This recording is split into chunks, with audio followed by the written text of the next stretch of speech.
Hello viewers, my name is Pradeep Panwar और आज मैं नंबर सिस्टम का आपके पास एक और टॉपिक लेके आया हूँ जिसका नाम है फैक्टर्स। जैसे कि आपको पता होगा फैक्टर्स क्या होते हैं। फैक्टर्स किसी भी नंबर के जो फैक्टर्स होते हैं वो उस नंबर से छोटे होते हैं या उसके बराबर होते हैं, उससे बड़े नहीं हो सकते हैं।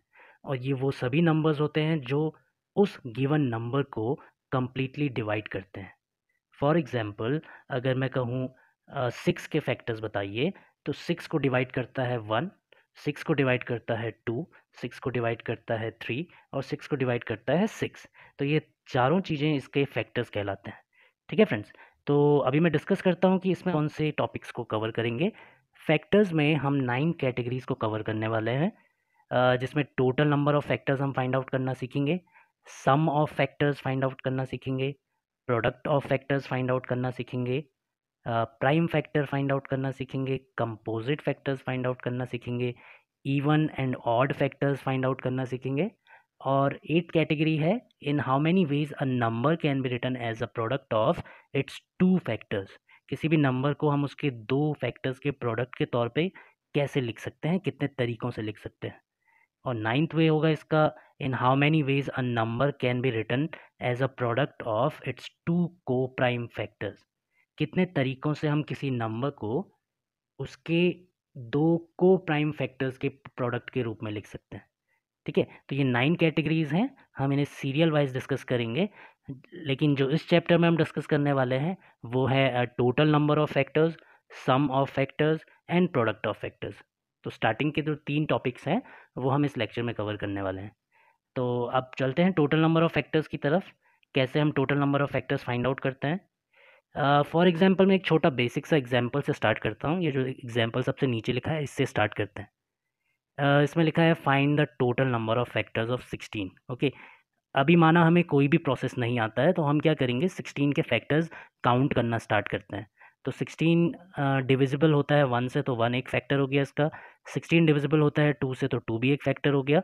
16 डिविजिबल होता है 4, 8 एंड 16 से, तो इसका मतलब 16 के 5 फैक्टर्स हो गए हमारे पास। ठीक है? बट अगर नंबर बड़ा होता है तो हम बार बार ऐसा काउंट नहीं कर सकते हैं, तो उसके लिए एक शॉर्टकट होना ज़रूरी है। There must be a shortcut for that.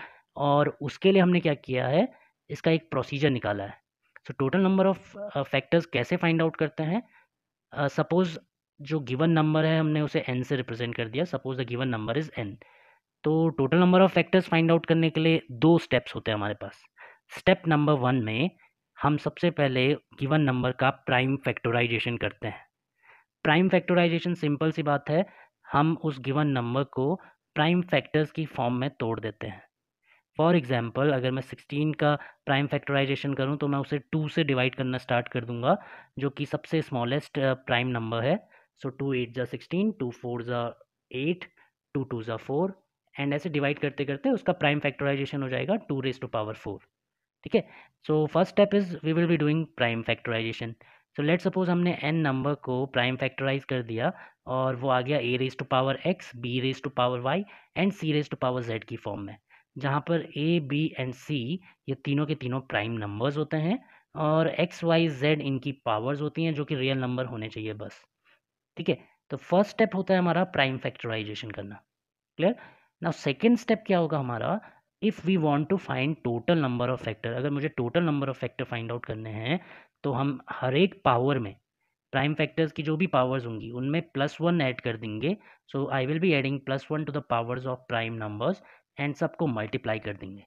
जैसे हम ये प्रोसेस को कंप्लीट कर देंगे हमारे पास टोटल नंबर ऑफ फैक्टर्स आ जाता है। ठीक है फ्रेंड्स? तो सिंपल सा प्रोसेस है। अगर हमें total number of factors find out करने हैं तो सबसे पहले मुझे प्राइम फैक्टराइजेशन करना पड़ेगा और उसके बाद जो इनकी पावर्स हैं उनमें +1 ऐड करके मल्टीप्लाई करना है। सो इससे मुझे टोटल नंबर ऑफ फैक्टर्स मिल जाएंगे। ठीक है? फॉर एग्जांपल एक बेसिक सा एग्जांपल लेते हैं। Find the total number of factors of 1560। Clear? अब इस 1560 का अगर हम प्राइम फैक्टराइजेशन करेंगे तो it will take a lot of time. So हमने क्या किया, 1560 को लिख दिया है 156 इंटू 10। अब इससे हमारा क्या बेनिफिट होगा, बिकॉज हमें पता है 10 को हम दो प्राइम नंबर्स की फॉर्म में लिख सकते हैं 2 इंटू 5। सो इसका सीधा सीधा प्राइम फैक्टराइजेशन हो गया 10 का 2 इंटू 5। सिमिलरली 156 को हम लिख सकते हैं 12 into 13। So 13 itself is a prime number. और 12 को लिख सकते हैं 4 into 3, that is 2 square into 3। So 1560 का प्राइम फैक्टराइजेशन हो गया 2 raise to power 3, 3 raise to power 1, 5 raise to power 1 and 13 raise to power 1। Clear? इसमें सभी बेस जो हैं वो प्राइम नंबर्स हैं और उनकी पॉजिटिव पावर्स हैं जो कि रियल नंबर्स हैं। सो टोटल नंबर ऑफ फैक्टर्स अगर मुझे फाइंड आउट करना है, सो हर एक पावर में मैं +1 से इंक्रीज कर देता हूँ। So it becomes 3 + 1 4, 1 + 1 2, 1 + 1 2 and 1 + 1 2। तो जब इन सबको मल्टीप्लाई करते हैं तो आंसर आता है 32। तो 32 टोटल नंबर ऑफ फैक्टर्स हो जाएंगे 1560 के। ठीक है फ्रेंड्स। सिमिलरली 16 जो हमने स्टार्टिंग में स्टार्ट किया था क्वेश्चन को, उसे भी कर सकते हैं। 16 का प्राइम फैक्टराइजेशन केवल 2 रेज टू पावर 4 होता है, बिकॉज एक ही प्राइम फैक्टर्स है इसमें जो कि 2 है। सो टोटल नंबर ऑफ फैक्टर अगर मुझे फाइंड आउट करना है तो इस पावर 4 में +1 का मैं इंक्रीज़ कर देता हूँ, तो टोटल नंबर ऑफ फैक्टर्स आ जाते हैं 5। और हम इन्हें काउंट भी कर सकते हैं उंगली पे। 1 2 4 8 एंड 16, ये सारे इसके टोटल नंबर ऑफ फैक्टर्स हो गए। ठीक है फ्रेंड्स। तो ये प्रोसीजर था टोटल नंबर ऑफ फैक्टर्स को फाइंड आउट करने के लिए। आई होप ये क्लियर है आपको। इसके बाद अगला जो टॉपिक है वो है सम ऑफ फैक्टर्स कैसे फाइंड आउट किए जाए। सो सम ऑफ फैक्टर्स को फाइंड आउट करने के लिए भी जो हमारा फर्स्ट स्टेप होता है वो सिमिलर है। Here also we need to break the given number into the prime factor form, that is a raised to power x, b raised to power y and c raised to power z, where a, b and c are prime numbers. और second step जो इसमें होता है, अगर मुझे सम of factors find out करना है तो मैं इन प्राइम फैक्टर्स की जो पावर है इनको एक्सपेंड कर देता हूँ, starting with the zeroth power to the maximum power. For example a raise to power x को मैंने लिख दिया a raise to power 0 plus a raise to power 1 plus a raise to power 2 up to maximum power which is a raise to power x. ठीक है, ये इसका expansion हो गया। Similarly b raise to power y का expansion 0 power से लेके b raise to power y तक इसका एक्सपेंशन कर दिया। सिमिलरली सी पावर को। ठीक है, तो अगर मैं ऐसा करता हूँ और मल्टीप्लाई करता हूँ तो मुझे सारे जो भी फैक्टर्स होते हैं किसी नंबर के उन सब का सम मिल जाता है। फॉर एग्जांपल हमें पता है 24 एक नंबर है, इसके फैक्टर्स हम काउंट कर सकते हैं, छोटा नंबर है। सो 24 के जो फैक्टर्स हैं जिनसे ये कम्प्लीटली डिविजिबल हो जाएगा वो हैं 1 2 3 4 6 8 12 एंड 24। ये 8 फैक्टर्स हैं इसके। अगर मैं इन सब का सम करता हूँ, इन सबको ऐड करता हूँ तो रिजल्ट आता है 60। आप ऐड करके देख लीजिएगा इन्हें। ठीक है, अब मैं इसे वेरीफाई करता हूँ क्या ये फॉर्मूले से भी सेम चीज़ दे रहा है मुझे या नहीं। सो 24 का अगर मैं प्राइम फैक्टराइजेशन करूँ तो 8 इंटू 3 होता है, we know, but 8 composite number है, इसको प्राइम नंबर में लिखना पड़ेगा, तो it becomes 2 cube and 3 raise to power 1। Clear? अब मुझे अगर sum of factors find out करना है तो 2 रेज टू पावर 3 का एक्सपेंशन कर दिया 0 से लेके 3 पावर तक, एंड 3 रेज टू पावर 1 का एक्सपेंशन कर दिया 3 raise to power 0 plus 3 raise to power 1। दोनों को ऐड किया और मल्टीप्लाई किया तो आंसर फिर से वही आ गया 60। ठीक है, तो चाहे हम इन्हें फॉर्मूले मेथड से करें चाहे हम काउंट करके करें, दोनों आंसर सेम आ रहे हैं। इसका मतलब हमारा जो सम ऑफ फैक्टर का मेथड है, जो हमारे पास फॉर्मूला है वो वैलिड है, हम इससे फाइंड आउट कर सकते हैं। एक नया कंसेप्ट आता है प्रोडक्ट ऑफ फैक्टर्स। ठीक है, मतलब जितने भी फैक्टर्स होंगे उनका अगर मैं प्रोडक्ट करूं तो कितना रिजल्ट आएगा।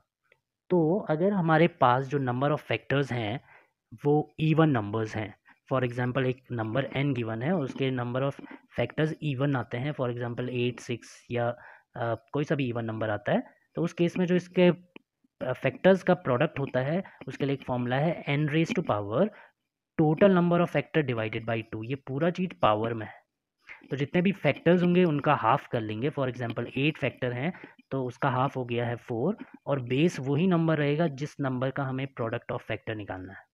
ठीक है, इसका एक एग्जांपल देखते हैं। एग्जांपल 24 से ही लेते हैं जो बेसिक एग्जांपल है। तो 24 के हमने ये फैक्टर्स अभी लिखे थे।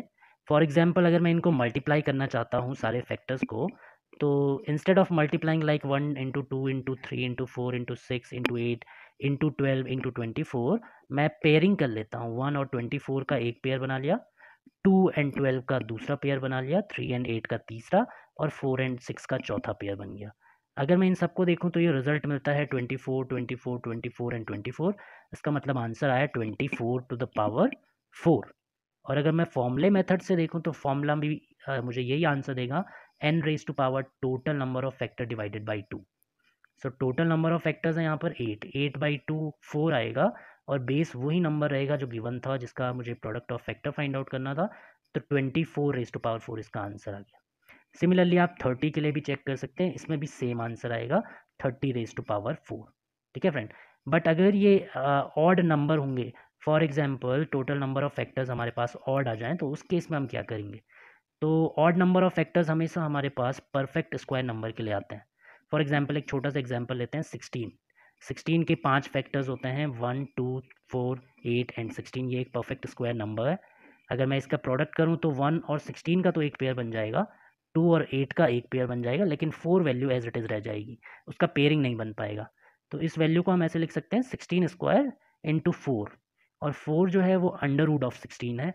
तो इसके लिए हमने एक जनरलाइज फॉर्मूला डराइव कर दिया कि अगर प्रोडक्ट ऑफ फैक्टर्स हमें फाइंड आउट करना होता है परफेक्ट स्क्वायर नंबर का, तो उसके लिए फॉर्मूला होता है n⁻⁴ total number of factor -1। यहाँ पर 5 फैक्टर थे, तो 5 - 1 4/2। सो पावर आएगी 2। टोटल जो भी नंबर गिवन होगा उसके power total factor -1/2 and into under root of that n value.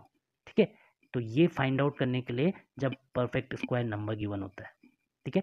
उसके बाद number of prime factors and number of composite factors को हम डिस्कस करते हैं। तो प्राइम फैक्टर अगर हमें फाइंड आउट करना है, सिंपल सा मेथड है, जितने भी प्राइम नंबर्स उसके प्राइम फैक्टराइजेशन में आते हैं वो सारे प्राइम नंबर्स होते हैं। फॉर एग्जांपल 60 के प्राइम फैक्टराइजेशन में 2 3 एंड 5 आते हैं, तो इसके 3 प्राइम फैक्टर्स हो गए। सो सिंपल है।